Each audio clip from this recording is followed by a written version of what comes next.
नमस्कार। आज हमारे सामने एक कहानी है हिमांशु की अडिग यात्रा। ये कहानी एक ऐसे नौजवान की है जिसने बहुत कम उम्र में बड़ी मुश्किलों का सामना किया है, लेकिन अपने इरादों को हालातों से ज्यादा मजबूत साबित किया है। चलिए आज इस कहानी को थोड़ा और गहराई से देखते हैं, है ना, समझने की कोशिश करते हैं कि संकल्प और मुश्किलों में डटे रहने का असल मतलब क्या है। तो कहानी शुरू होती है हिमांशु से, एक छोटे से कस्बे का एक आम सा लड़का।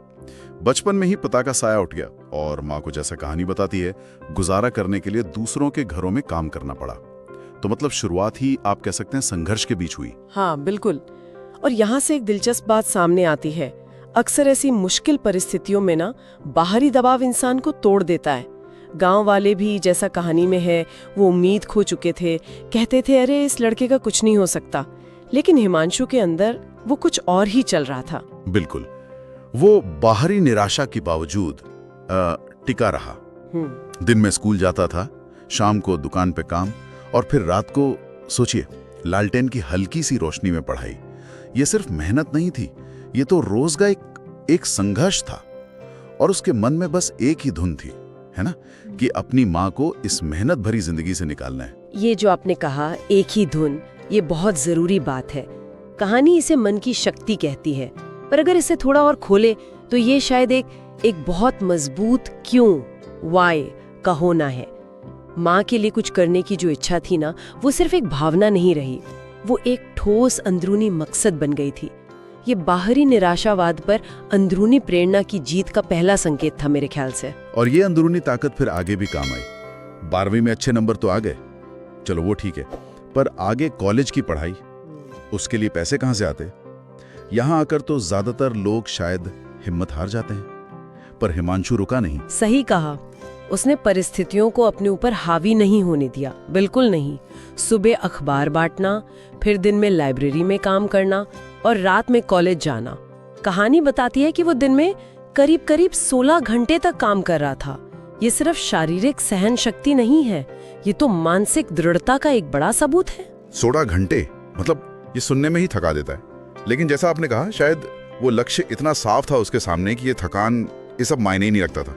ये रोज के छोटे छोटे चुनाव थे, शायद आराम छोड़कर काम करना, पढ़ाई ना छोड़ना। बिल्कुल, ये दिखाता है कि अडिग संकल्प जिसका जिक्र कहानी में है, वो कोई एक दिन का फैसला नहीं होता, वो तो लगातार रोज किए जाने वाले मुश्किल चुनाव होते हैं। ये सिर्फ कड़ी मेहनत नहीं थी, बल्कि एक स्पष्ट दूरदृष्टि के साथ की गई उद्देश्यपूर्ण मेहनत थी। उसने सिर्फ हालात पर रिएक्ट नहीं किया, बल्कि वो एक्टिवली अपना भविष्य बना रहा था। और फिर वो मोड़ आया जिसका शायद उसे इंतजार था।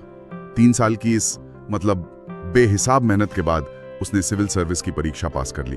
और कमाल की बात ये कि वही गांव वाले जो कभी ताने देते थे, अब उसकी मिसाल दे रहे थे, कह रहे थे देखो हिमांशु तो अब अफसर बन गया है। हाँ, ये उसकी व्यक्तिगत जीत तो थी ही, लेकिन कहानी यहीं खत्म नहीं होती, जो मुझे बहुत अच्छा लगा।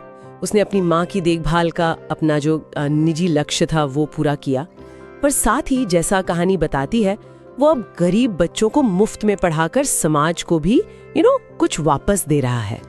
ये सफलता को सिर्फ अपने तक न रखने का, उसे दूसरों के लिए इस्तेमाल करने का एक बहुत अच्छा उदाहरण है। सही मायने में ये उसके सफर को पूरा करता है ना। तो अगर हम इस पूरी कहानी का सार निकालें तो सबसे बड़ी सीख क्या निकलती है? क्या लगता है हिमांशु की कहानी क्या बताती है हमें? मेरे ख्याल से ये कहानी हमें ये याद दिलाती है कि हमारी बाहरी परिस्थितियां, वो चाहे कितनी भी मुश्किल क्यों ना हो, हमारे अंदर उनसे लड़ने की और उन्हें बदलने की एक ताकत छिपी होती है। कहानी में हिमांशु का एक कोट है